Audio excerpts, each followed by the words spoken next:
তুরস্ক না মালয়েশিয়া, কোন দেশে আসলে ভালো হবে? কোন দেশে সুযোগ সুবিধা বেশি এবং কোন দেশে অতি সহজে নাগরিকত্ব পাওয়া যায়, এ নিয়ে এই ভিডিওতে বিস্তারিত আলোচনা করব। মনোযোগ সহকারে শোনার অনুরোধ রইল। বর্তমানে সম্ভবত 1 তারিখের দিকে মালয়েশিয়ার ভিসা খুলে দেবে, খোলার কথাবার্তা চলতেছে। তো 24 লাখের মতো লোক আসবে বাংলাদেশ, ভারত, পাকিস্তান, নেপাল, মায়ানমার, ইন্দোনেশিয়া, বিভিন্ন দেশ থেকে। তো বাংলাদেশ থেকে প্রায় 50,000 বা 1 লক্ষ লোক আসার কথা। এর কম বেশি হতে পারে, আবার নাও আসতে পারে, কারণ এর মধ্যে যত দেশ আছে সবচেয়ে বেশি কলিং বন্ধ করে রাখে বাংলাদেশে। আর সবচেয়ে বেশি হয়রানি করে বাংলাদেশিদের, স্যাকও বেশি করে বাংলাদেশিদের।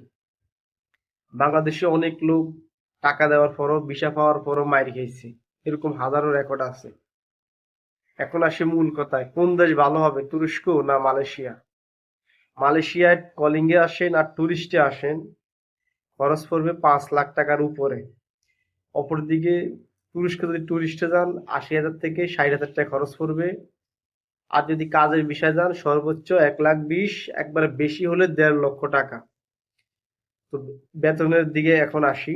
বেতন মালয়েশিয়ায় 60,000-এর মতো পাবেন, আর যদি তুরস্কে যান 70 থেকে 80,000 টাকা পাবেন। মালয়েশিয়ায় আপনি যদি 100 বছরও থাকেন, মালয়েশিয়ার নাগরিকত্ব পাবেন না। মালয়েশিয়ার কোনো সিস্টেম নাই। যারা মালয়েশিয়া বিয়ে করেছে বাংলাদেশি, তারাও নাগরিকত্ব পায় নাই। অপরদিকে তুরস্ক, আপনি যদি 1 বছর পার করতে পারেন, 1 বছর পরে আপনি তুরস্কের নাগরিক হবেন। আপনি অ্যাপ্লাই করা মাত্র সে আপনাদের তুরস্কের নাগরিকত্ব দিবে, তুরস্কের সরকার। আর আপনি যখন তুরস্কের নাগরিক হবেন, চাইলে আপনি তুরস্কে ব্যবসা বাণিজ্য করতে পারবেন। একটা কথা মনে রাখবেন, তুরস্ক সবসময় ইসলামের পক্ষে ছিল, মুসলমানদের পক্ষে ছিল। তো তুরস্কের ট্যুরিস্ট ভিসা অতি সহজে পাওয়া যায়। সরাসরি প্লেনের টিকিট কেটে তুরস্কের যে এম্বাসি আছে, হাই কমিশন আছে ঢাকায়, সেখানে যোগাযোগ করবেন।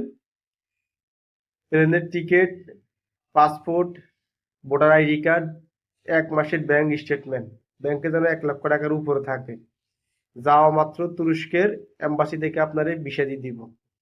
তুরস্কে কোনো জিজ্ঞাসাবাদ, ইন্টারভিউ কোনো কিছু নাই। যাবেন, টিকিট জমা দিবেন, passport, voter ID card, bank statement, আপনাকে সাথে সাথে তুরস্কের ভিসা দিয়ে দিব। তো আমি মনে করি তুরস্কে ওয়ার্কিং ভিসায়, কাজের বিষয় না যাইয়া টুরিস্টে যান। যদি কাজ ভালো লাগে সেখানে কাজ করতে পারবেন, যে কোনো কোম্পানির সাথে এগ্রিমেন্ট করতে পারবেন, সমস্যা